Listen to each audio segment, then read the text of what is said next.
One of the services we provide is media blasting, where we will clean surfaces that would not be possible to clean with just DOFF alone, where we need to use a form of media, be that grit, it can even be all broken down walnuts,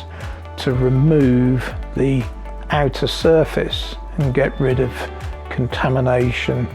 carbon, etc., returning the building to look near to its original appearance. Over the years we've completed many paint removal jobs as well as building exterior cleans to get rid of dirt and algae.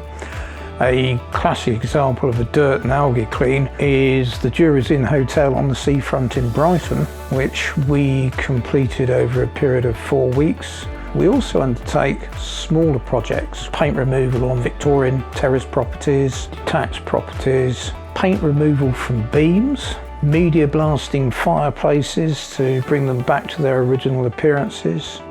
The whole advantage of using us is that when we carry out the test work, you will know what your building is going to look like, the standard of the finish, and you will have a fixed price to make sure we deliver to you a job in a timely, efficient manner without complications wherever possible.